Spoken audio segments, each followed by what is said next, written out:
विदेश में बसे बिना भी विदेश से सफलता प्राप्त की जा सकती है। जैसे विदेश से बिजनेस कर सकते हैं, उसमें सफलता मिल सकती है। अगर हम विदेश में जाकर बसते हैं तो क्या हम सफल हो पाएंगे? आज हम इन्हीं कुछ योगों पर बात करेंगे। नमस्कार, मेरे ज्योतिष के YouTube चैनल ज्योतिष ज्ञान गंगा पर आपका स्वागत है। आज हम चर्चा कर रहे हैं विदेश में सेटलमेंट पर। विदेश में जाकर जो लोग बस जाते हैं तो क्या वे सभी सफल हो जाते हैं या कुछ लोगों के जीवन में समस्याएं भी आती हैं? तो हमारा आज का जो टॉपिक है, विदेश में सफलता के योग। आपकी कुंडली में सफलता विदेश में जाकर मिलेगी या नहीं मिलेगी, इस पे आज हम चर्चा करेंगे। विदेश में जाकर केवल बस जाना सफलता नहीं है। विदेश में तो बहुत लोग जाते हैं, क्या सभी सफल हो पाते हैं? विदेश में जाकर छोटी मोटी नौकरी कर पाना, पेट्रोल पंप पे नौकरी कर लेना, किसी शॉपिंग मॉल के अंदर नौकरी कर लेना, क्या यह सफलता मानी जाएगी? मैं नहीं मानता इसको। विदेश में बसे बिना भी विदेश से सफलता प्राप्त की जा सकती है। जैसे विदेश से बिजनेस कर सकते हैं, उसमें सफलता मिल सकती है। अगर हम विदेश में जाकर बसते हैं तो क्या हम सफल हो पाएंगे? आज हम इन्हीं कुछ योगों पर बात करेंगे। जैसे टाटा कंपनी की TCS है, विदेशों में बिजनेस करती है और सफलता की ऊंचाइयों पर पहुंच चुकी है।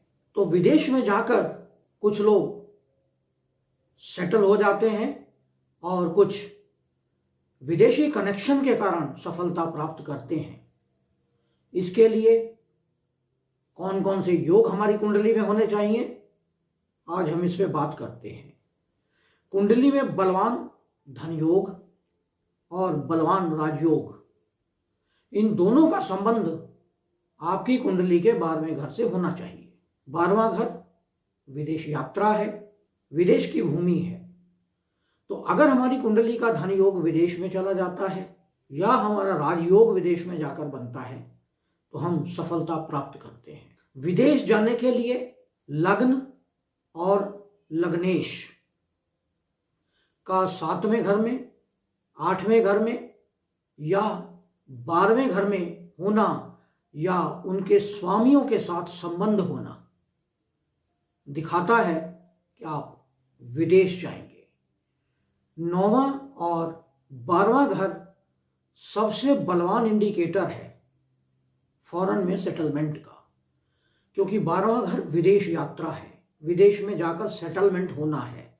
और 9वां घर 12वें घर का 10वां घर है। यानी विदेश में जाकर आप कर्म क्या करेंगे, किस प्रकार के कर्म करेंगे, आप सफलता प्राप्त करेंगे या छोटी मोटी नौकरी करने के साथ अपना जीवन यापन करेंगे। विदेश में स्थायी निवास प्राप्त करने के लिए आपकी कुंडली का 4था घर पीड़ित होना चाहिए, क्योंकि 4था घर अगर बलवान है तो वह आपको विदेश में नहीं जाने देगा। 4था घर पीड़ित होना यानी 4थे घर का स्वामी 6ठे, 8वें, 12वें घर में हो, 3रे घर में हो, पाप ग्रहों से दृष्ट हो, नीच का हो, 4थे घर पर पाप ग्रहों का प्रभाव हो, तो ऐसी स्थिति में विदेश में परमानेंट सेटलमेंट हो जाता है। 9वें या 12वें घर का स्वामी यदि 3रे घर में हो तो यह एक अच्छा योग है विदेश जाने का, क्योंकि 3रा घर हमारा यात्रा का है, 9वां घर विदेश में कर्म करने का है और 12वां घर हमारा विदेश है। यदि जन्म कुंडली में 4थे और 10वें घर में राहु केतु एक्सिस पड़ रहा हो तो भी विदेश जाने का अच्छा योग बनता है। यदि 9वें घर में या 12वें घर में राहु या केतु हो तो ऐसे लोग विदेश में जाकर कर्म करते हैं, वैश्विक कर्म करते हैं। विदेशों एक जगह नहीं होते, उनके लिए कई जगह भ्रमण करते हैं, कई देशों में उनका बिजनेस चलता है या उनका अगर सर्विस है तो इस प्रकार होती है कि विदेशी यात्राएं उनकी चलती रहती हैं। यदि कुंडली में दूसरे घर में या 11वें घर में राहु बैठ जाए तो ऐसे लोग भी विदेश से धन कमाते हैं। 10वें घर का स्वामी यदि 9वें घर में या 12वें घर में हो तो व्यक्ति विदेश से जुड़ा व्यवसाय करता है। यदि 9वें घर में और 12वें घर में बृहस्पति हो तो ऐसे लोग विदेशों के साथ डील करने में सफलता प्राप्त करते हैं और कई प्रकार की डीलिंग्स होती हैं इनकी।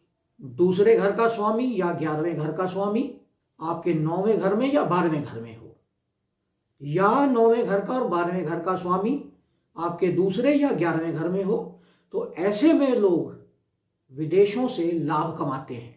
यदि कुंडली का योग कारक ग्रह 9वें या 12वें घर में हो तो उसकी महादशा या अंतरदशा में व्यक्ति विदेश चला जाता है।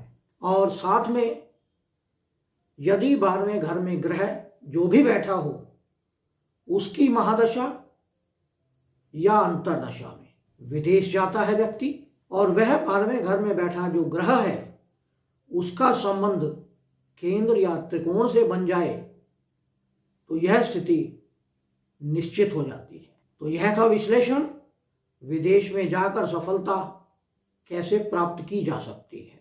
तो यह विश्लेषण आपको कैसा लगा इस पे कमेंट करें। यदि आपने चैनल को सब्सक्राइब नहीं किया है तो इसे सब्सक्राइब करें, नोटिफिकेशन बेल को अवश्य दबाएं जिससे आने वाले सभी वीडियो आपको मिलते रहें। नमस्कार।